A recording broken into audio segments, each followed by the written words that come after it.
Howdy folks, my name is Richie aka Otter and welcome to another Hearthstone basic training video. Today we're going to cover the introduction to the arena. So if you don't know what that is, this is a great place to kind of get your feet wet and learn the ropes. So what is the arena? It is a play mode that is similar to the draft style of many collectible card games. You are given a random selection of cards and you have to draft yourself a deck and then you compete in a tournament with it. Now, the first time you jump into the arena, it is absolutely free.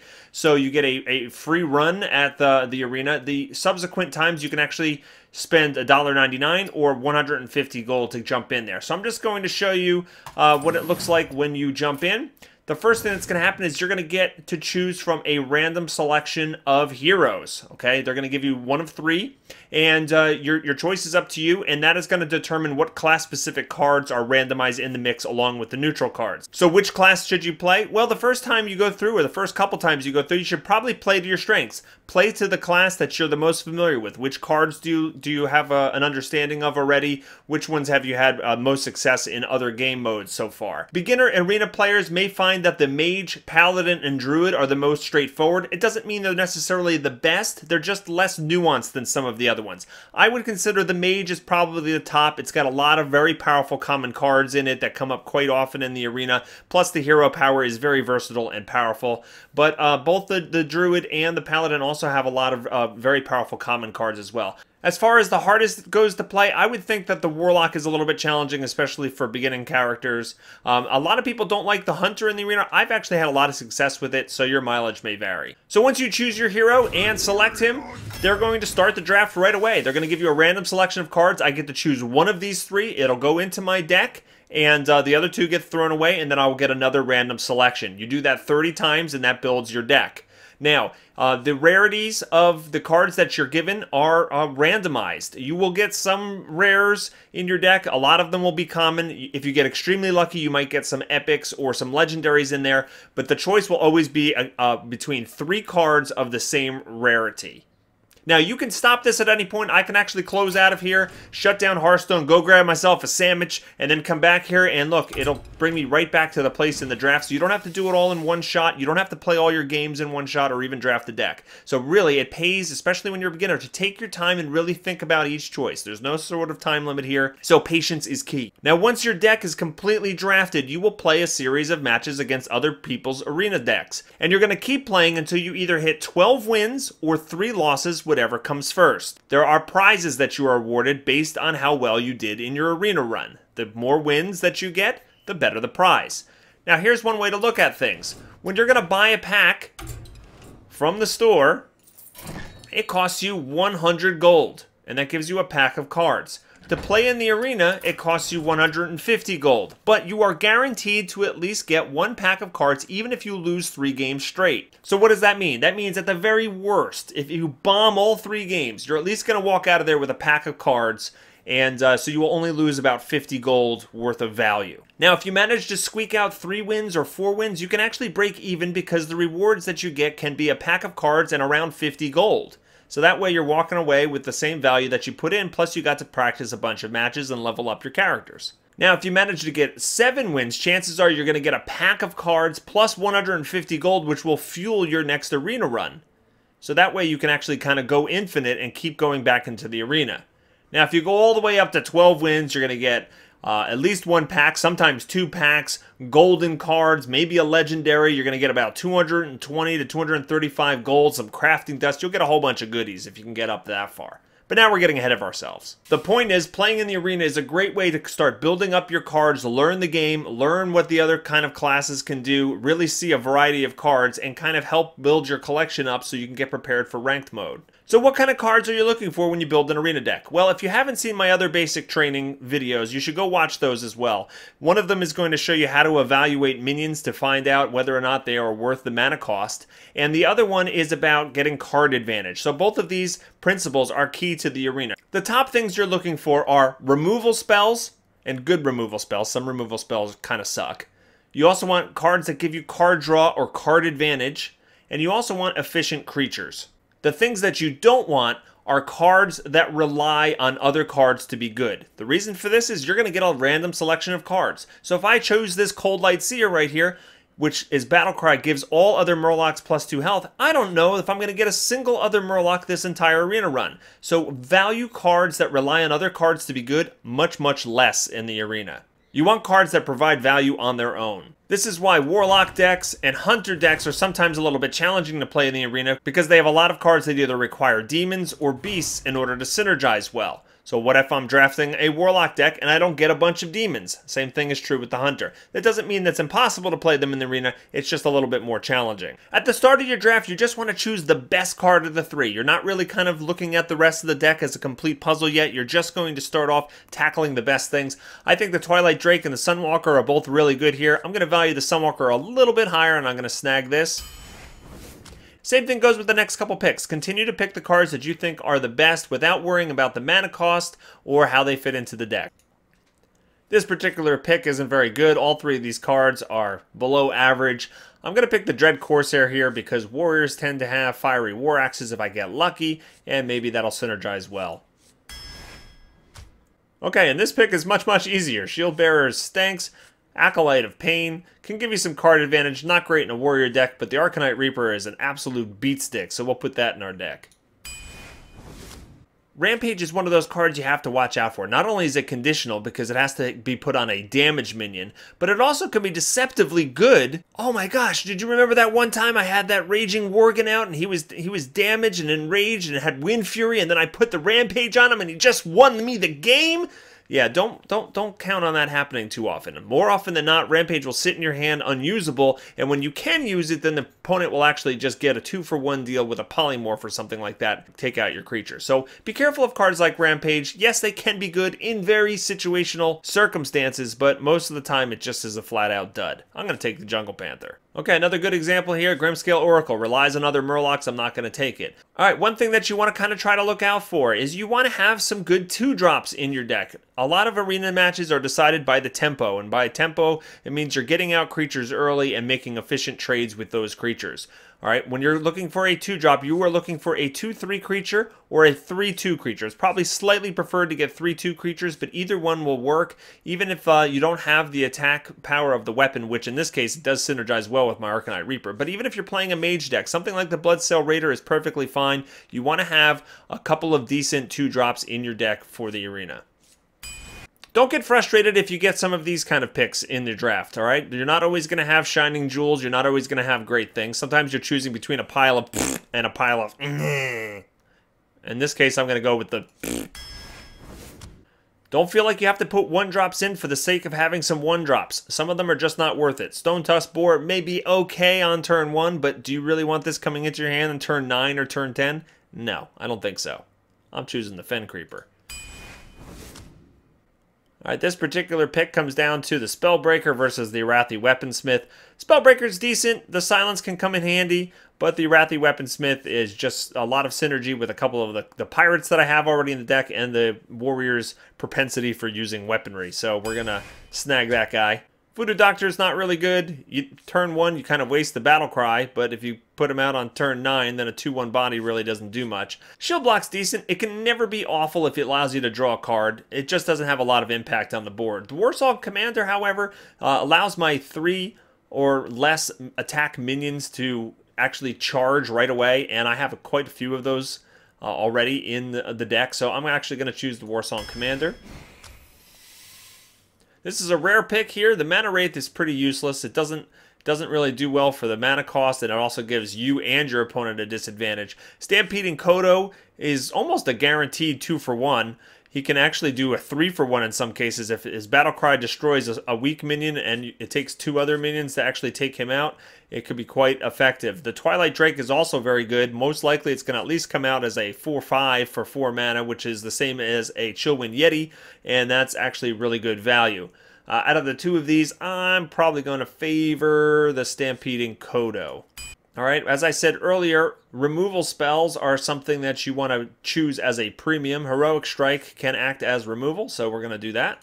Hey, speaking of removal, we got a Slam. Not only is this going to actually be a removal spell, but it can also give you card advantage with the draw card mechanic. Whirlwind doesn't tend to have much of an impact to the board. Dealing 1 damage to all minions is not something to jump up and down about. Rampage, I've already kind of described the dangers of that card, and Slam.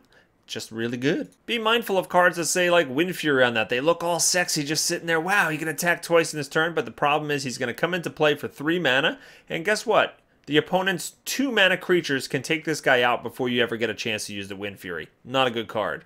I've described Whirlwind before. Bloodsail Raider, it's great to have 2 drops. It's great that he synergizes with my multitude of weapons.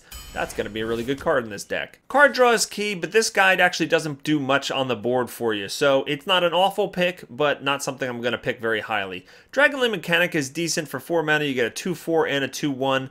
Problem is that 2/1 creature is pretty much going to die if you're playing against a druid, a rogue, or a mage whose hero power can just take that out really easily. So it's not the best value for 4, but it's not awful either. Execute, however, is a conditional removal spell, but sometimes, you know, that's the only way you can kill some of the bigger creatures. I'm going to go with Execute. Now that we're halfway through the draft, this is around the time you want to actually start factoring your mana curve. You want to make sure that you have a lot of early stuff. 2s and 3s are really good, and you don't want too much stuff that's higher at the higher end. That doesn't mean necessarily you want to pass up a good card just because you want something cheaper, but definitely start keeping that in mind. In this situation, and these 3 cards, I would say that the 5/5 Stealth Stranglethorn Tiger is the strongest, but I do want to consider the fact that I have a couple things that cost 5. I have 3 things that cost 5 and 1 that costs 6 already.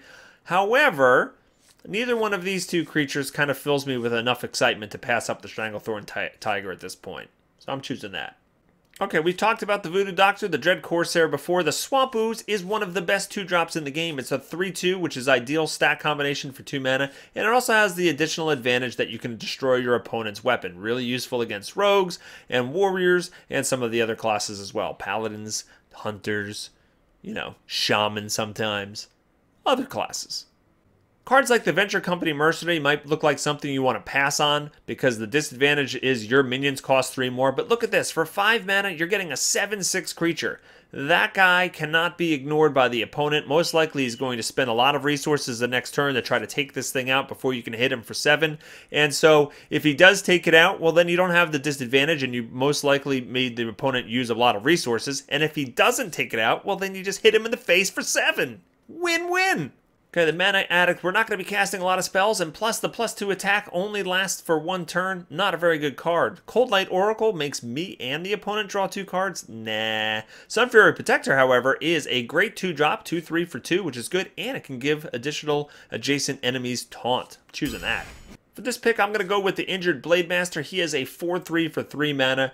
Yeah, the Battle Cry deals 4 damage to himself, so he's actually not going to be a 4/7. He's going to be a 4/3. It's even better in like a Priest deck where you can heal him up, but still 4/3 for 3. I like it.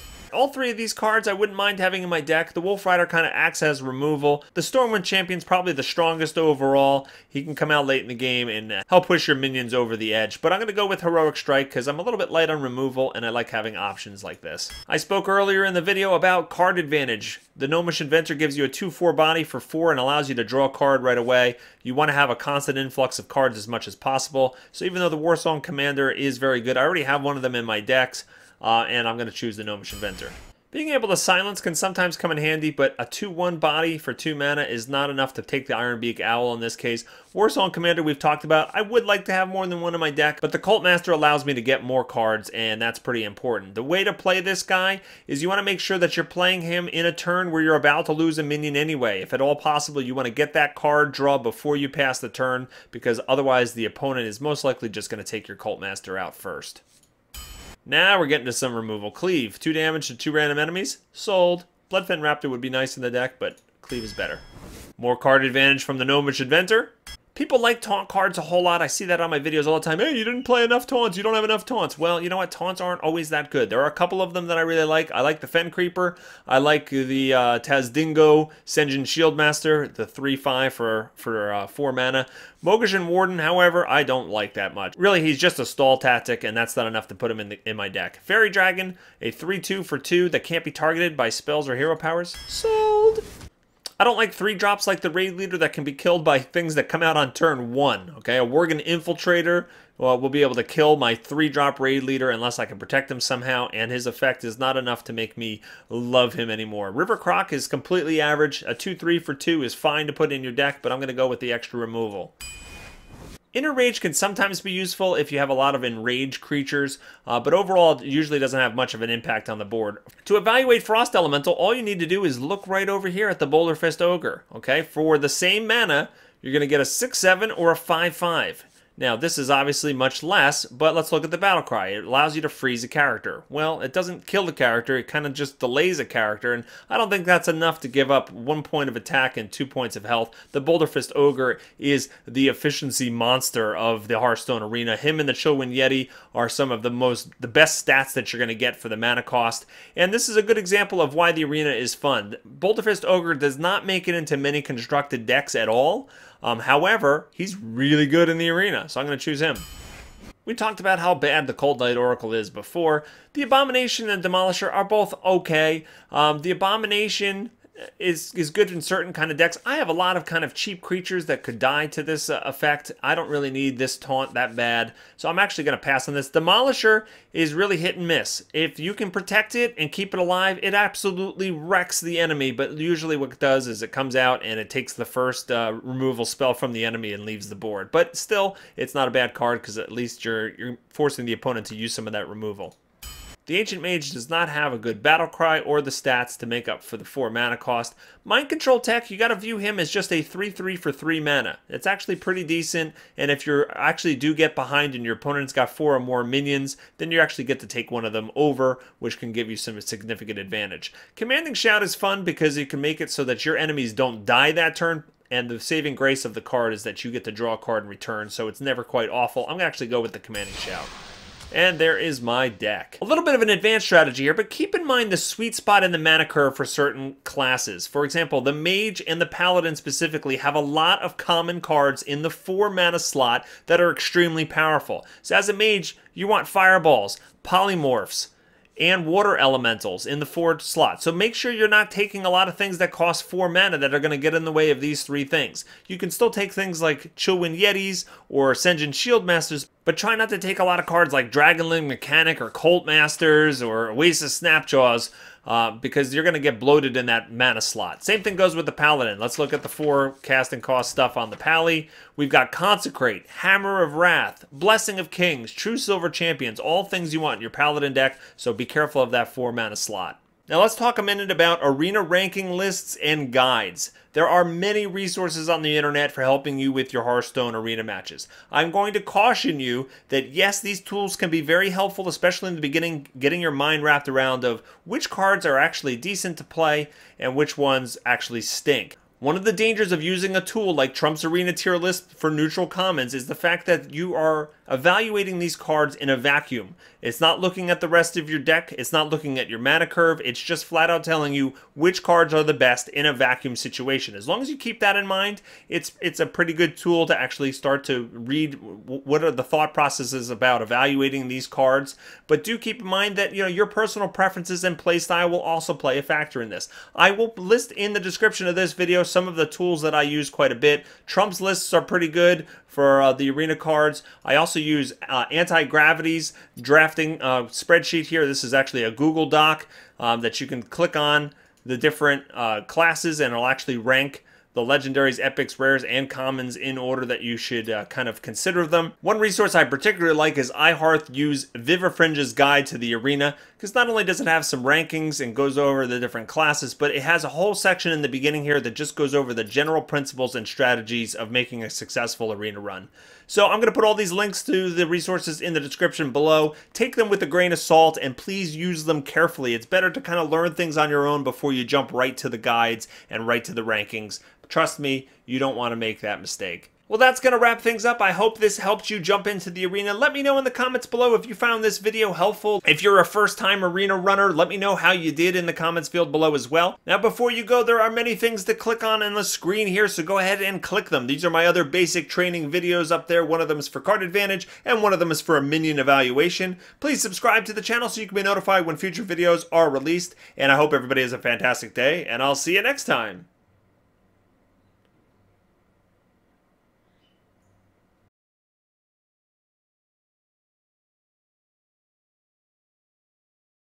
Let's see who stayed to the end of the video.